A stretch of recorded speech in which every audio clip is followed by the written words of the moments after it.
ओम श्री परमात्मने नमः। ओम श्री गुरुभ्यो नमः। ओम श्री ऋषिभ्यो नमः। सर्वेभ्यो नमो नमः। देववाणी संस्कृतम ई गुरुकुलम प्रति भवतां सर्वेषां हार्दं स्वागतम।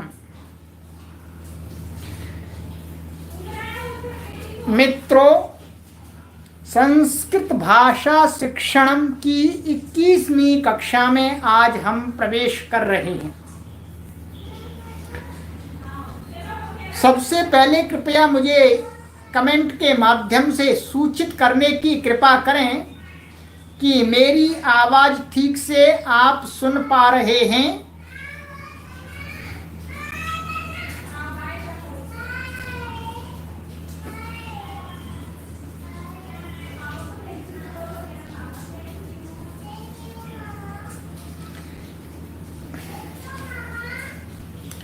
जी, बहुत सुंदर, बहुत सुंदर। धन्यवाद, धन्यवाद।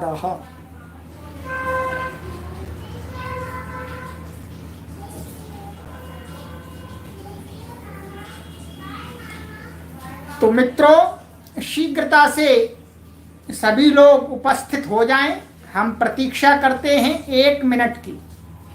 1 मिनट की प्रतीक्षा करेंगे और जिन नए पाठकों को यदि इस कक्षा में भाग लेना है 2 वर्ष तक, तो इस व्हाट्सएप नंबर पर संपर्क करके वो भी इस द्विवार्षिक पाठ्यक्रम में भाग लेकर के संस्कृत भाषा को सीख सकते हैं।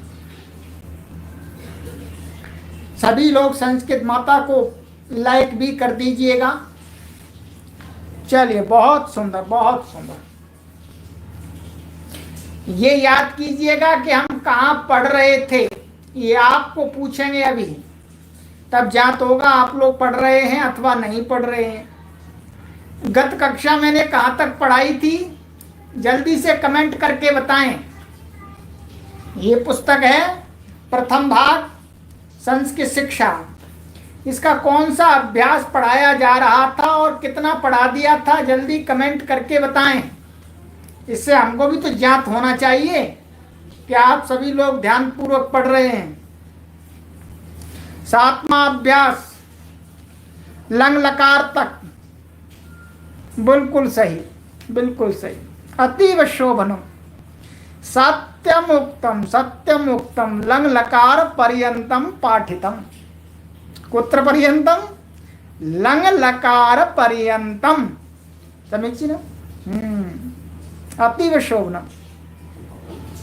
सर्वे उत्तीर्णाः सन्ति। अस्यां कक्षायां कश्चिदपि नानुत्तीर्णः। सर्वे उत्तीर्णाः विद्यार्थिनः सन्ति। समीचीनम्। संस्कृतेन एव अग्रे अग्रे संभाषणं भविष्यति। शनैः शनैः। अभी नहीं, धीरे धीरे, धीरे धीरे करेंगे। संस्कृतेन एव संस्यामि। संस्कृत के द्वारा ही संस्कृत को पढ़ाएंगे। हाँ, कुछ लोगों के प्रश्न थे, यहाँ पर भी लिख दीजिएगा, मैं उत्तर दूंगा। 2-3 मित्रों के प्रश्न आए थे। मनुर्भवः वेदों की ओर लौटो। आचार्य जी नमस्ते। आचार्य जी, भूतकाल में तो स्त्रीलिंग के लिए को धातु रूप प्रयोग होगा, वही पुरुष के लिए भी होगा क्या? हाँ जी, ये बात हमने पहले ही सबको बता दिया है। चलिएगा, सभी लोग अब जुड़ चुके हैं और धीरे धीरे जुड़ते जाएंगे और बाद में भी देखेंगे। बहुत सुंदर है।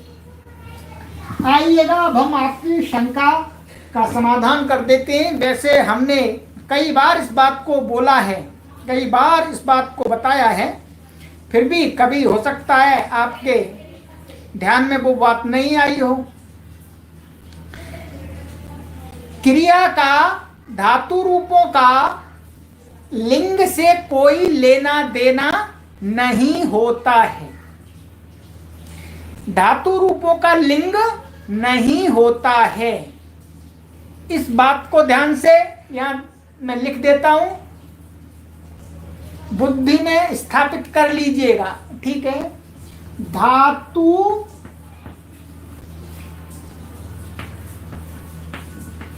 रूपों का कोई लिंग नहीं होता है, ठीक है। जो धातु रूप चलते हैं, भवति, पठति, गच्छति, आगच्छति, इनका कोई भी लिंग नहीं होता है। कोई भी लिंग नहीं होता है, इसका अर्थ है ये सब के साथ एक रूप से प्रयोग होते हैं, ठीक है। सही बोला अमित कुमार जी ने, धातु रूप का लिंग नहीं होता है। इस बात को सभी पाठकगण बुद्धि में स्थापित कर लें, ठीक है।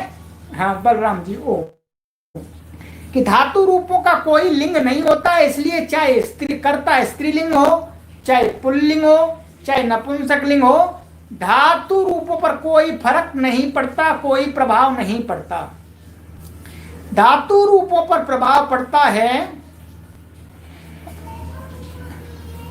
धातु रूपों पर प्रभाव पड़ता है किसका? वचन का और पुरुष का, ठीक है।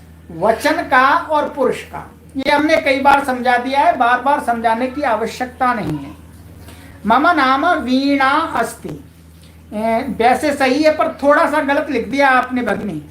चलिएगा, क्या गलत लिख दिया वो मैं सही कर देता हूं, और सही है, आपका वाक्य सही है। इसको ये मामा ये पूरा है, ये हलंत नहीं है, इसको पूरा लिख दीजिएगा बस। मम नाम वीणा, क्या लिखा है? अस्मि। हाँ, अस्मि नहीं होगा, अस्ति होगा। अस्ति, ठीक है। मम नाम वीणा अस्ति। और ऐसे बोलेंगे आप, अहम वीणा अस्मि, ऐसे भी कह सकते हैं, अहम वीणा अस्मि, मैं वीणा हूं। वीणा हूं अर्थात मेरा नाम वीणा है। जैसे इंग्लिश में भी बोलते हैं, माय नेम इज वीणा, और ऐसे भी कह सकते हैं, I am Veena. Same Hindi Sanskrit में भी है, ठीक है। तो आप ये ध्यान रखेंगे। बहुत सुंदर, तेजी से लाइव लोग उपस्थित होते जा रहे हैं, बहुत सुंदर। अच्छा जी, और किसी की कोई शंका हो तो बताएं। कुछ शंकाएं ऐसी आ रही हैं हिंदी भाषा की, हम आपसे निवेदन कर देना चाहते हैं कि हम अभी वास्तव में आपको हिंदी नहीं पढ़ा रहे हैं, और हिंदी भाषा भिन्न भिन्न प्रांतों के अनुसार अलग अलग है, भिन्न भिन्न प्रांतों के अनुसार अलग अलग है। पर संस्कृत भाषा भिन्न भिन्न प्रांतों के अनुसार अलग अलग नहीं है, संस्कृत भाषा एक ही है। इसलिए कई पाठकगण हमको हिंदी के वाक्य पूछते हैं, ठीक है। अब उनके प्रांत में उस प्रकार से बोलते होंगे, कोई दिक्कत नहीं है, ठीक है। बिहार प्रांत में थोड़ा डिफरेंट बोलते हैं, उत्तर प्रदेश के पश्चिम भाग में थोड़ा डिफरेंट बोलते हैं, और पूर्व भाग में डिफरेंट बोलते हैं, हरियाणा में डिफरेंट बोलते हैं। तो उसकी हिंदी की चिंता ना करें आप, हिंदी के वाक्य आपके जैसे हैं वैसे ठीक हैं, वो आप अपने हिसाब से रखिएगा, परंतु आपको संस्कृत के वाक्य देखने हैं।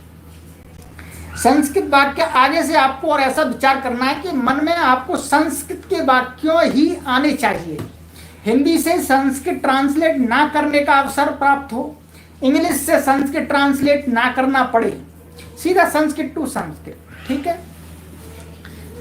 चलिएगा, ये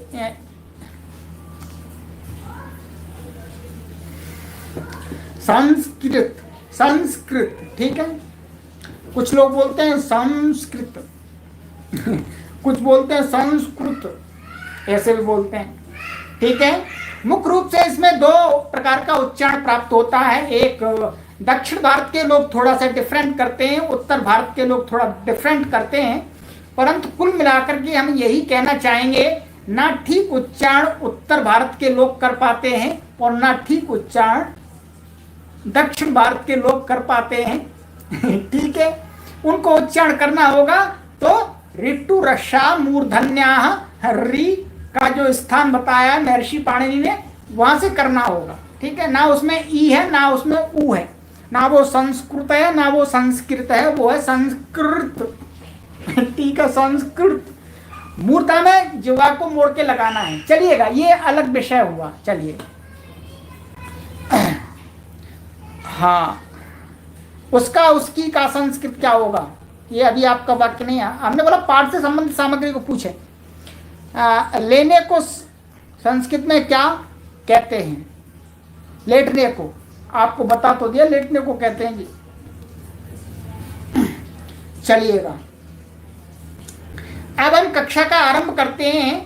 हमने 7वें अभ्यास के लंग लकार तक पढ़ लिया था।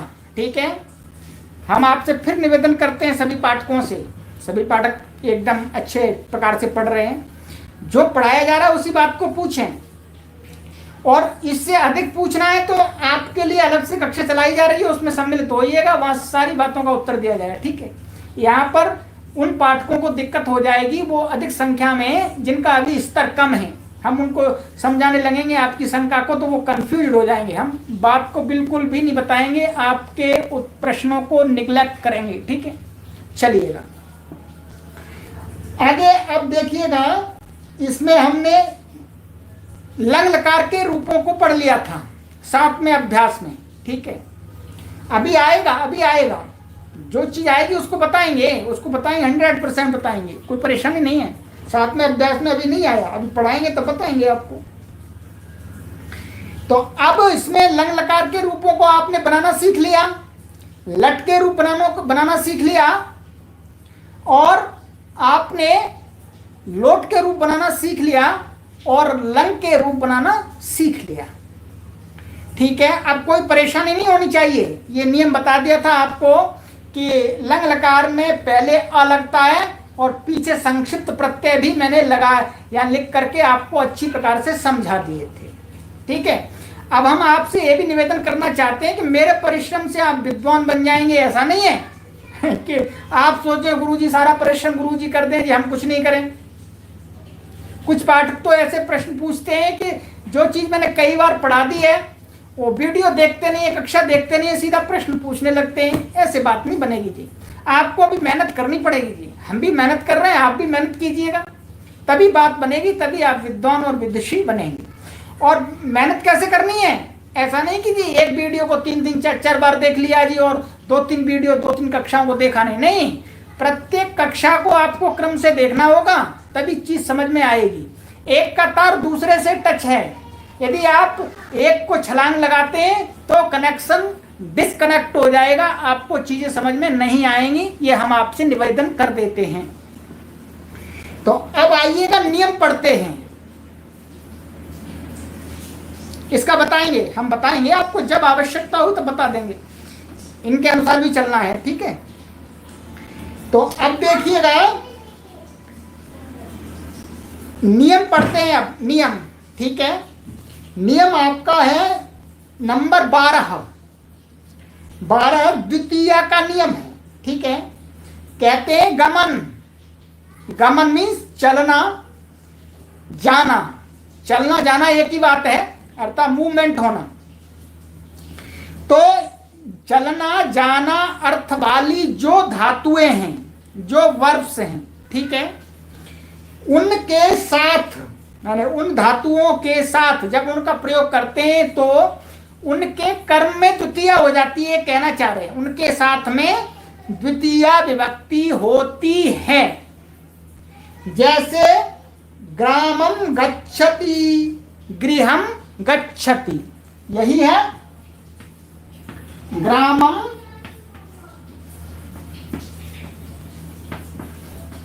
गच्छति और गृहम गच्छति।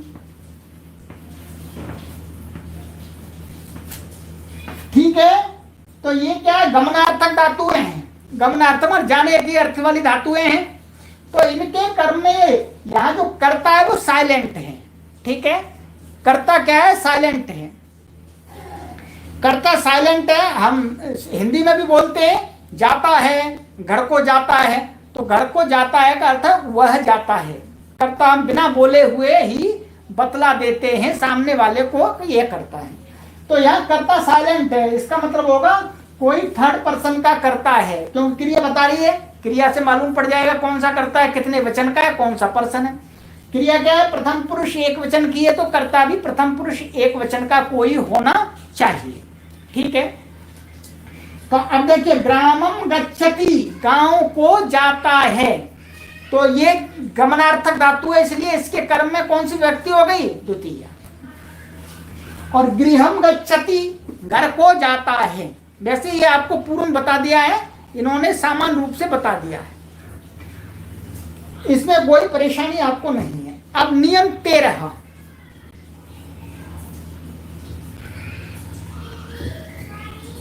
ठीक है, बिल्कुल। नियम 13, नियम 13 का अर्थ है द्वितीया। इसको थोड़ा समझना है आपको, ये बहुत महत्वपूर्ण नियम है, और ये आपको जब भी आएगा तो आप थोड़ा सा अटकेंगे, तब आपको ध्यान रहना चाहिए, अच्छा जी इस प्रकार के वाक्यों में तो ये नियम लगता है। नियम क्या है, ध्यान से सुनिएगा।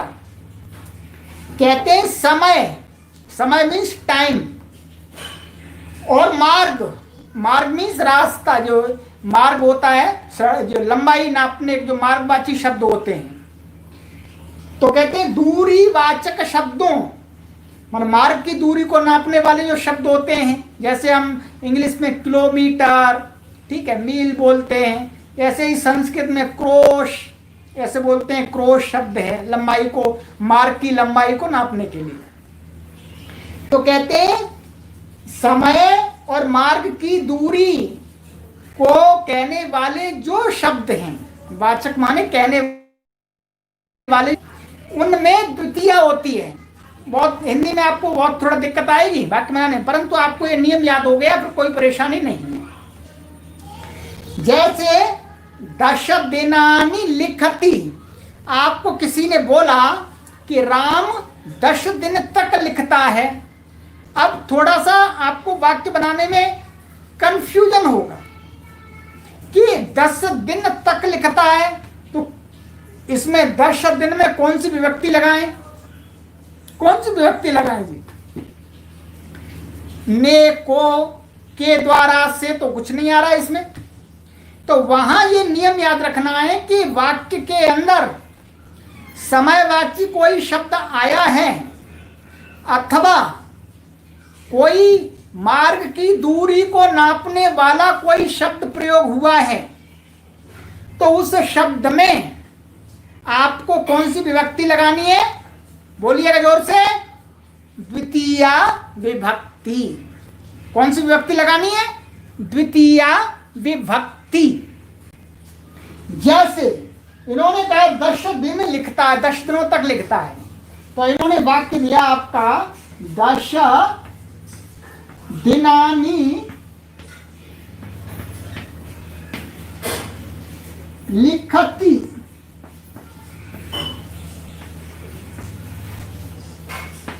यहां पर आप लगा लीजिएगा रामः, रामः लगा लीजिए, ठीक है। इसका अर्थ राम 10 दिन तक लिखता है। तो ये क्या है, ये समयवाची शब्द है। कैसा शब्द है ये, समयवाची। दिन समय को बताता है, दिन समय को बताता है, ये पता है आपको। तो दिन समय को बताता है, तो क्या है इसमें कौन सी विभक्ति आ गई, द्वितीय विभक्ति। अच्छा जी, ये क्या है, ये दिन का विशेषण है। ये क्या है, दिन का विशेषण है। तो विशेषण में नियम होता है कि विशेष्य और विशेषण में समान विभक्ति होती है। तो ये क्या है, मम्मा को इसका विशेषण ये है, तो इसमें भी कौन सी विभक्ति हुई? द्वितीया। द्वितीया का दश दश ही बनता है। क्या बनता है? दश ही बनता है। ये ध्यान रखना है आपको। कई लोगों को ऐसा लगेगा, हाँ दिनम दिने दिनानी चलेगा रूप इसका गृहम के समान। तो अब आपको देखना है कि ये भी कौन सी है? द्वितीय विभक्ति बहुवचनांत है। ये दश कौन सी है? द्वितीय विभक्ति बहुवचनांत। और ये भी द्वितीय विभक्ति कौन सा है? बहुवचनांत। कौन से नियम से? इस नियम से जी, इस 13वें नियम से, जो कालवाची समयवाची शब्द होते हैं उनमें द्वितीय विभक्ति होती है। ठीक है, समझ में आया? जल्दी से कमेंट कीजिएगा। हाँ आम नैव, दो प्रकार से, आम नैव, हाँ अथवा नहीं। जल्दी से कीजिएगा समझ में, फिर मैं जल्दी से और इसको समझाऊंगा यदि समझ में नहीं आया तो। अभी एक बार समझाना पूरा आना चाहिए आपको। जल्दी से और भी आम नैव, आम नैव, आम आम आम आम मीन्स यश यश यश। द्वितीय विभक्ति बहुवचन। समीचीनम समीचीनम, बहुत सुंदर, बहुत। सपना शुक्ला जी, नहीं नहीं, क्या समझ में नहीं आया? जल्दी से लिखिए, क्या समझ में नहीं आया ये भी लिखना है फिर। हाँ अग्र शीघ्रम शीघ्र, जल्दी से। हाँ जी, जिनको समझ में नहीं आया वो अपनी कठिनाई भी बताएं। क्या समझ में नहीं आया? नहीं मोहित जी, क्या समझ में नहीं आया ये भी लिखे जल्दी से। वही चीज समझाऊंगा मैं।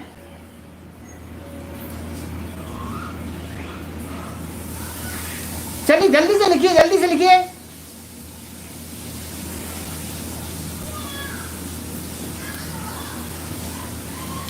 दश के रूप कैसे चलेंगे? अभी दश के रूपों की चिंता ना कीजिएगा। दश केवल ये देखिएगा, ये दश द्वितीय व्यक्ति का बहुवचनांत है, बता दिया हमने आपको। ठीक है, हाँ ऐशिंगी, कोई बात नहीं, आपकी फर्स्ट क्लास है, आपको शुरू से पढ़ना होगा सभी कक्षाओं को, तब समझ में आएगा। दिनानी क्यों आया? दिनानी ये नियम के अनुसार आया। नियम ने कहा है कि कालवाची जो शब्द होते हैं, कालवाची शब्दों में जब वाक्य में प्रयोग किया जाता है उनका, तो उनमें द्वितीय विभक्ति का प्रयोग करते हैं। अब द्वितीय विभक्ति का प्रयोग करते हैं तो ये बहुवचन कैसे आया? बहुवचन इसलिए आया क्योंकि अनेक दिन है। 10 दिन है, एक दिन नहीं है। यदि एक दिन पड़ेगा तो एक वचन आएगा दिनम, और 2 दिन पड़ेगा तो द्विवचन आएगा। ठीक है, तो ये क्या 10 दिन है इसलिए बहुवचन आया है। हाँ जल्दी, टाइम डिस्टेंस पर द्वितीय। ठीक है, हाँ जल्दी करिएगा। ठीक, मोहित जी समझ में आया? सपना जी समझ में आया? जल्दी।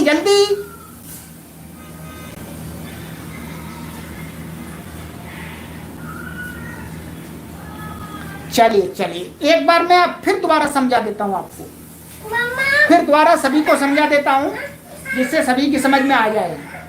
आपके सामने पुस्तक होगी, PDF होगी, इसमें लिखा हुआ है, पहले नियम को पढ़ें।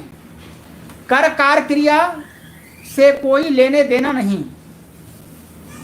कर कार क्रिया, कर कार क्या है? चलिएगा आगे, ये नियम इसको पढ़िएगा दोबारा।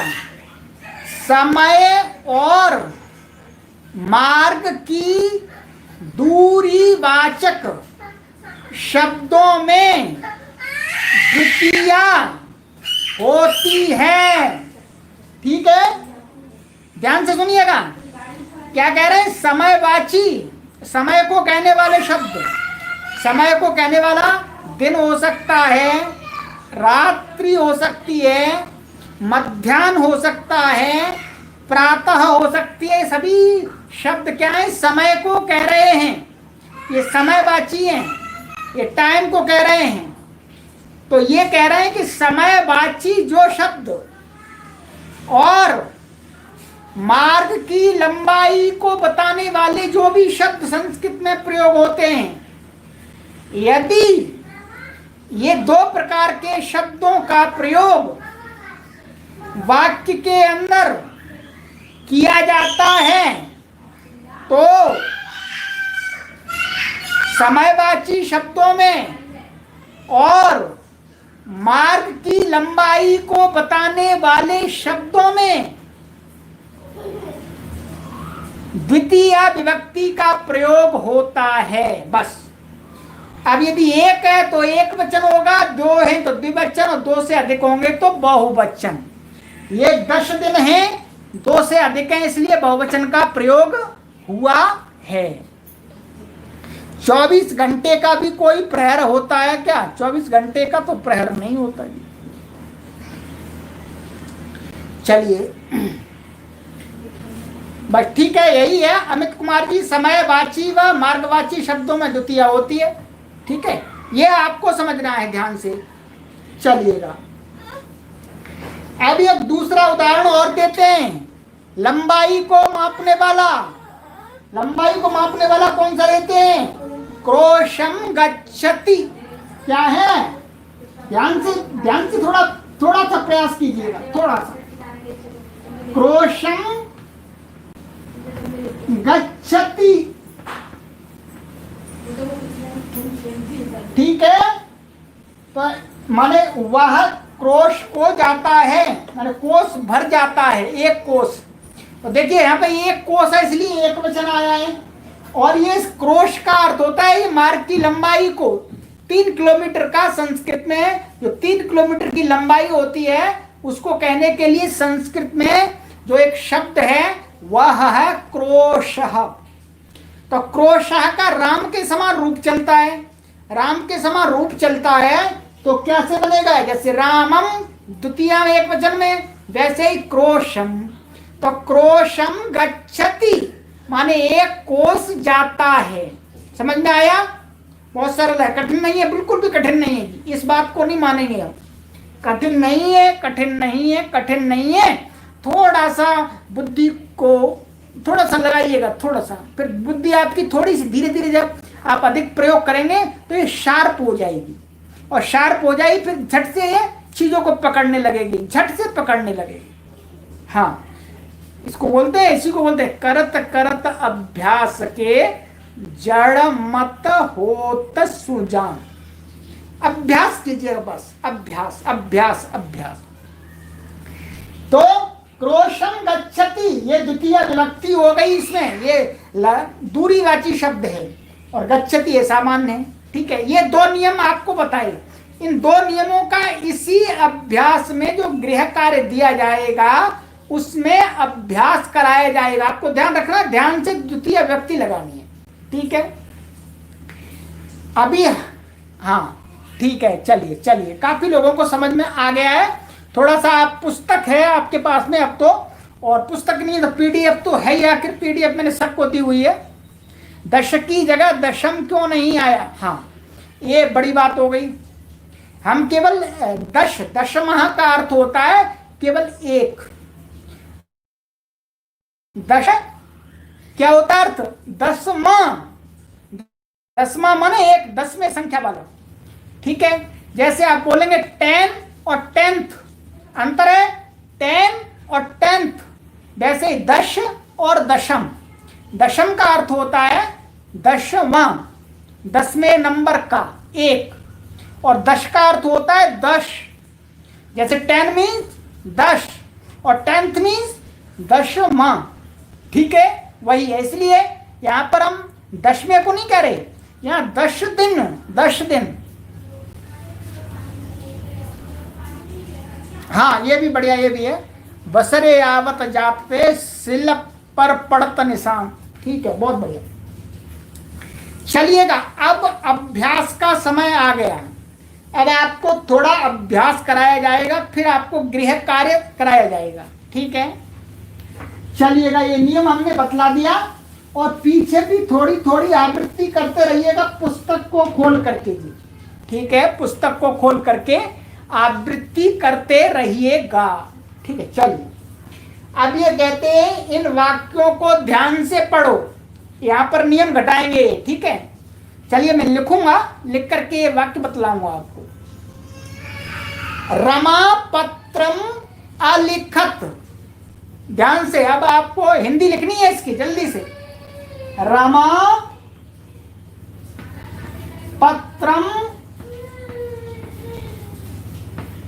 अलिखत।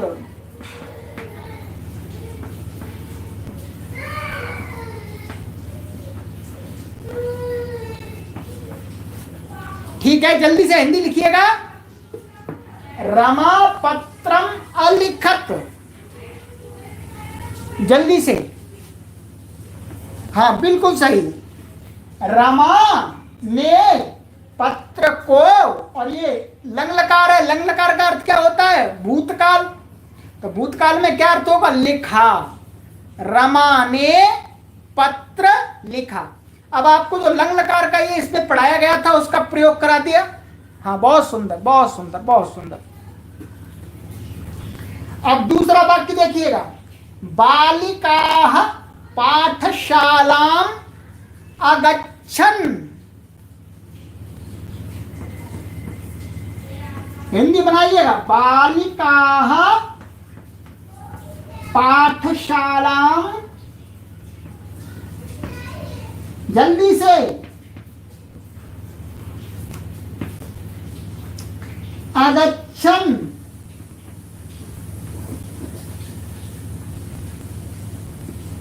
जल्दी से लिखिए। हाँ ये दिख रहा होगा, पूरा दिख रहा होगा आपको। ठीक है, दिख रहा है। बालिकाः पाठशालाम अगच्छन्, जल्दी से। हाँ हाँ, ये बालिका पाठशाला गई। नहीं नहीं नहीं नहीं रमन आर्य जी, ऐसा नहीं है, गलत है। ये बालिकाः बहुवचन है। बालिकाएं विद्यालय को गईं। बिल्कुल ठीक, बिल्कुल ठीक, बहुत सुंदर। कोई बात नहीं, कोई बात नहीं। हाँ गई, आई नहीं, गई, गई। मधु जी गई। अगच्छन्, आगच्छन् नहीं है, अगच्छन् माने गई। ठीक है, आगे।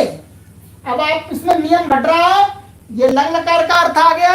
गई, जाती है ऐसा नहीं है, गई, पहले गई।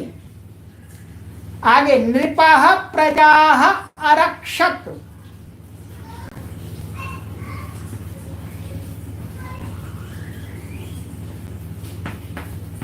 प्रजाः अरक्षत,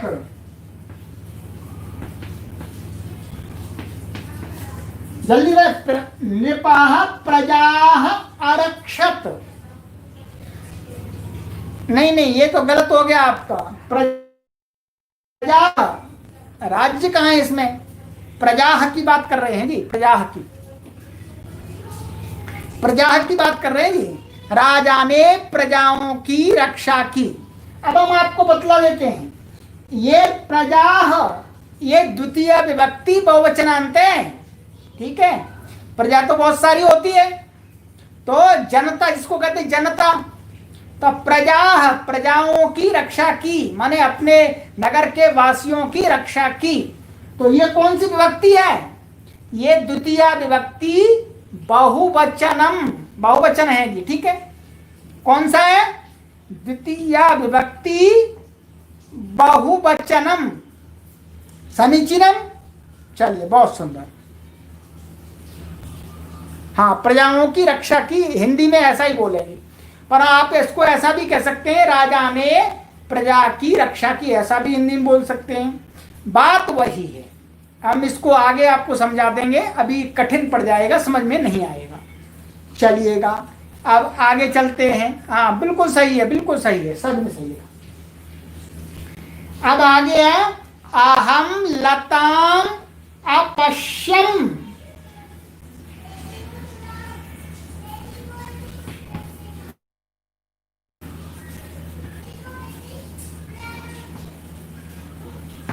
लताम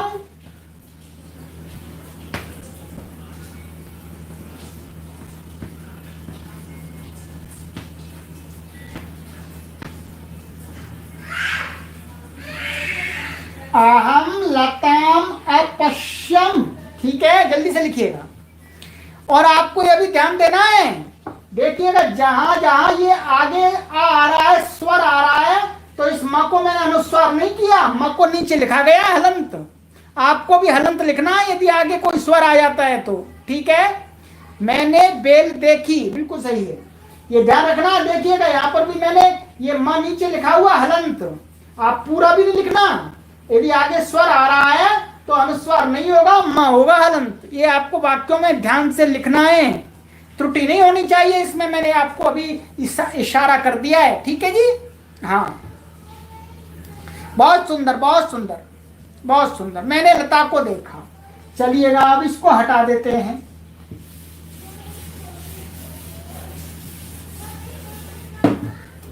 अब आगे आते हैं, वयम विद्याम अपठाम।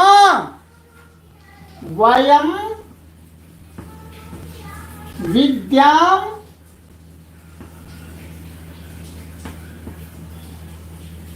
अपठाम।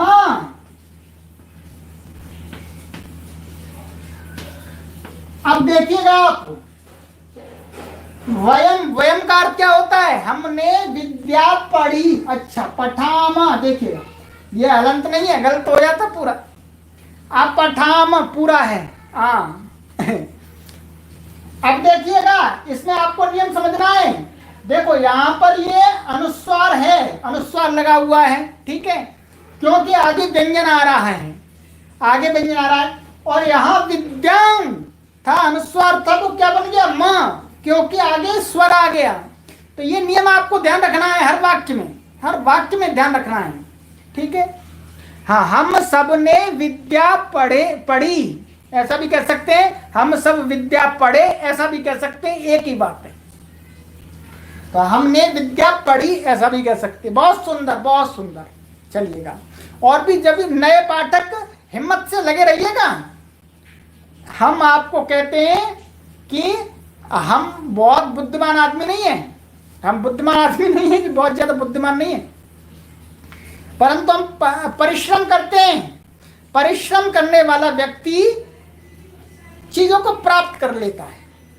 बुद्धि थोड़ी कम है, कोई परेशानी नहीं है। यदि आप परिश्रम करते परिश्रम करने की आपके अंदर हैबिट है, तो आप अपने गोल को अचीव कर लेंगे। और आप यदि बहुत बुद्धिमान है और परिश्रम करने की आदत नहीं है, तो आप कोई भी संसार में गोल को प्राप्त नहीं कर पाएंगे, किसी भी लक्ष्य को प्राप्त नहीं कर पाएंगे। इसलिए लक्ष्य प्राप्ति में सबसे बड़ी एक जो साधन है, सबसे बड़ा साधन है, वो क्या है? परिश्रम। आप परिश्रम करिएगा, आप विद्वान अवश्य बन जाएंगे। घबराइए मत, क्या हमें चीजें समझ में नहीं आ रही, सब समझ में आएंगी। अभी नहीं समझ में आएंगी, हमने आपको बोला है ये चीजें 8 बार पढ़ाई जाएंगी। कितने बार? 8 बार। कितने बार में समझ में नहीं आएंगी? समझ में आएंगी, 100% आएंगी, ठीक है। लगे रहिएगा, पर जुड़े रहिएगा। चलिए आगे, रामः 10 दिनानि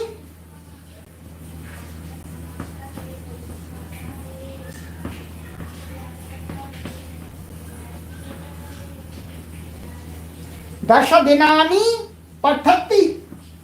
जल्दी लिखिए इसका अर्थ। ये जो अभी नियम पढ़ाया था मैंने, वही है, वही घटाया गया है। रामः 10 दिनानि पठति, ठीक है। राम 10 दिन तक पढ़ता है। बहुत सुंदर, समझ में आ गया, समझ में आ गया। जिनको नहीं समझ में आया वो अभी समझेंगे और समझेंगे इसमें। देखिएगा ये कैसे, ये समानार्थी शब्द है। मैंने पहले यही उदाहरण दिया था आपको। हाँ, बिल्कुल सही है, बिल्कुल सही है। इन सभी पाठकों के कमेंटों को देखते रहिएगा। हाँ, बहुत सुंदर, बहुत सुंदर, बहुत सुंदर। चलिए, बहुत आनंद आ रहा, बहुत आनंद आ रहा है। चलिए आगे आइएगा। कृष्णः क्रोशं गच्छति।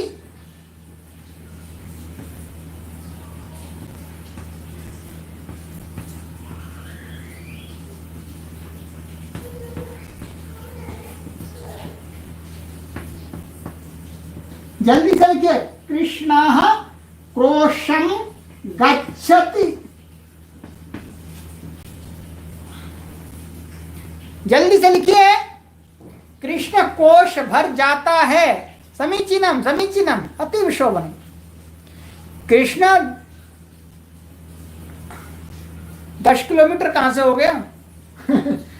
10 किलोमीटर नहीं है, एक कोस बात कर रहे हैं, ठीक है। 3 किलोमीटर, हाँ 3 किलोमीटर होगा, मैं सोचा था 10। सही है आपका, 3 किलोमीटर। तो हमारा इसका सही अर्थ होगा कृष्ण कोष भर जाता है। बहुत सुंदर, समझ में आ गया। ये हमको बहुत आनंद आ रहा है कि आपको नियम समझ में आ गया। चलिएगा आगे। अहम जनकस्य आज्ञाम अपालयम। देखिए अहम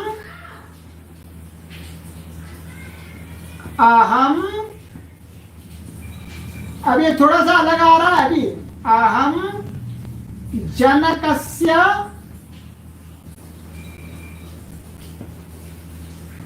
आज्ञाम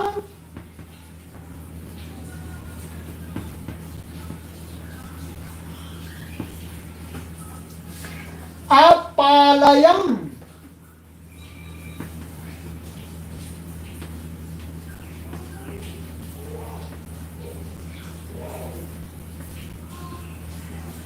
ये नियम अभी आया नहीं है आपके लिए, फिर भी आप समझिएगा, मैं हिंदी में अर्थ बताता हूं, ठीक है। जो नए पाठक गण हैं उनको थोड़ी परेशानी हो सकती है, पर नहीं, कोई दिक्कत नहीं है। ये वाक्य नहीं आता है आपको तो कोई दिक्कत नहीं है, पर ये आप अभ्यास समझ जाएंगे अपने आप।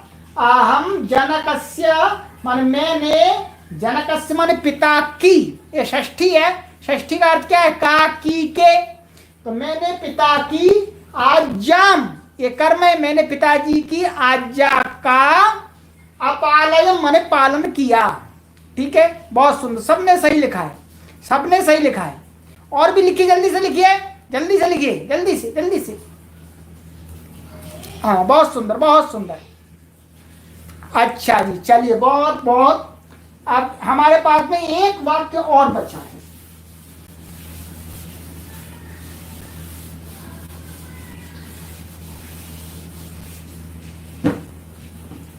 आगे है कृष्ण पंचवर्षाणि अपठत्।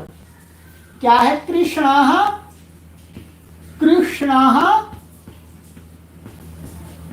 पंच वर्षाणि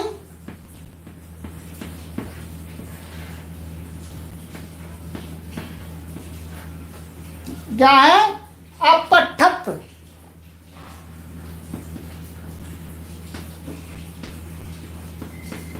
ठीक है, कृष्ण पंचवर्षाणि अपठत्, मूल पिता की आज्ञा का पालन किया। चलिए, कृष्ण ने 5 वर्ष तक पढ़ा। बहुत सुंदर। देखिए यहां पर ये भी समयवाची है। वर्ष शब्द क्या कहता है? समय को बताता है जी, 365 दिन को या 366 दिन को बताता है। तो और ये कितने वर्ष है? 5, इसलिए क्या है? ये बहुवचन है, वर्षाणि अपठत्। तो कृष्ण ने 5 वर्ष तक पढ़ा। ठीक है, तो आपको ये सभी वाक्य मैंने लिख करके यहां पर इनका अर्थ भी बता दिया, नियम भी घटा दिए। ठीक है, अब नंबर आता है आपका। अब हमने अपना काम कर दिया जी, अब आपका नंबर आता है। हाथ नहीं खड़े करने जी, हाथ से लिखना है, झट झट झट झट झट झट लिख देना है बस। ठीक है, तो अब आपको आगे गृह कार्य दिया जाता है। ठीक है जी, नीचे का लिखा हुआ दिख नहीं रहा है जी, ये यहां दिखेगा। आप अपने स्क्रीन को फुल स्क्रीन कीजिएगा, दिखेगा आपको 100%। मैंने इस प्रकार की सेटिंग की हुई है, अब कोई दिक्कत नहीं आती। उसको आप फुल स्क्रीन कीजिएगा। ठीक है, चलिए, तो आपको गृह कार्य दिया जाता है, संस्कृत वाक्य बनाओ। तो ये संस्कृत के वाक्य हैं, इनको बनाना है। मैंने आपको ग्रुप में भेज दिया है। ठीक है, और आपके पास में पुस्तक है, तो इनको बनाना है आपको। और जहां पर देखिएगा, अब आपको थोड़ा आगे कहीं आप अटकेंगे, तो जहां पर भी आप अटकेंगे, जिस भी वाक्य में अटकेंगे, उस वाक्य को आपको क्या करना है? उस वाक्य को यहां लाइव कक्षा में पूछना है। ठीक है, तो पहले स्वयं कोशिश कीजिएगा, स्वयं कोशिश कीजिएगा। यदि वो वाक्य आपसे नहीं आता है तो नेक्स्ट क्लास में आप उसको यहाँ कमेंट के माध्यम से पूछेंगे, मैं आपको यहाँ पर लिख करके संस्कृत में वह वाक्य समझा दूंगा। ठीक है, अब कुछ वाक्य ऐसे आएंगे। दूसरा, मैं स्वयं आपको ये लिख दिया है, आपसे पहले ही मैंने लिख दिया है, आप तो बाद में लिखेंगे इसका उत्तर, मैंने पहले ही लिख दिया है, ये इसका स्कैन करके आपको भेजा जाएगा। ठीक है, उससे मिलान कीजिएगा, अपनी त्रुटियों को वहां सुधार कीजिएगा। ठीक है, पहले आपको वहां अपना पूरा सामर्थ्य लगाना है और उसके बाद में यहां। ठीक है, तो यह कार्य दिया गया। इसके आगे आपको कार्य दिया जाता है कि कोष्ठक में दिए शब्दों में से उचित शब्द को चुनकर भरो। खाली स्थान है तो यहां पर आपको क्या है, ये कोष्ठक में शब्द दिए हैं आपको। ये जैसे मानिए छात्राः विद्यालयम, और आगे आपको क्या है, आगे कोष्ठक में दिए अगच्छन, अपठन, अलिखन। तो सही क्या होगा, ये आपको इसमें से चयन करना है। ठीक है, मैंने चयन करके यहाँ लिख दिया, उत्तर आपको मिल जाएगा, फिर उत्तर पत्र से आप चेक कीजिएगा। ठीक है, परिश्रम कर रहे हैं, ऐसी बात नहीं है जी, बहुत परिश्रम कर रहे हैं, पर परिश्रम किस लिए कर रहे हैं आप सभी जानते हैं, किस लिए कर रहे हैं। किस लिए कर रहे हैं कि संस्कृत के विद्वान और विदुषी तैयार हों, संस्कृत माता का प्रचार हो। तो इतना कार्य आज आपको दिया जाता है। कल आप आज से भी अधिक उत्साह के साथ में कक्षा में सम्मिलित होइएगा। ठीक है, उत्साह के साथ आगच्छन। ठीक है, बिल्कुल सही बताया आपने। तो उत्साह के साथ और अदम्य उत्साह के साथ, उत्साह की कमी नहीं होनी चाहिए। 2 वर्ष तक, 2 वर्ष तक हमने आपको ये 1 घंटा समय ले लिया है आपका। इस 1 घंटे के अंदर आप हमेशा उत्साहित रहें, उत्साह से भरपूर रहें। ठीक है, थोड़ा कम आए कोई परेशानी नहीं, आप उत्साहित रहें, बिल्कुल आपको निराशा नहीं लानी जी। ठीक है, हम आपके सेनाध्यक्ष हैं, हम उत्साह से आपको भरते रहेंगे, भरते रहेंगे, भरते रहेंगे, आपको झुकने नहीं देंगे। ठीक है, और स्वयं भी उत्साह से भरे रहेंगे। ठीक है, चलिएगा चलिएगा, बहुत सुंदर। अब इस कक्षा को यहीं विराम देते हैं। कल अपने गृह कार्य को, मैंने गुरु की आज्ञा का पालन किया, नहीं आ रहा गुरु के रूप। हाँ, तो कुछ गुरु नहीं करना यहाँ पर, गुरु को नहीं, गुरु यहाँ आप उपाध्याय आया है, उपाध्याय का अर्थ गुरु है, तो उपाध्याय का प्रयोग कीजिएगा, गुरु का मत कीजिएगा, भी उपाध्याय का। ठीक है, उपाध्याय का प्रयोग कीजिएगा। चलिए चलिएगा, धन्यवादः सर्वेभ्यो, नमो नमः, शीघ्रं पुनर्मिलामः, शुभरात्रिः, हरि ओम।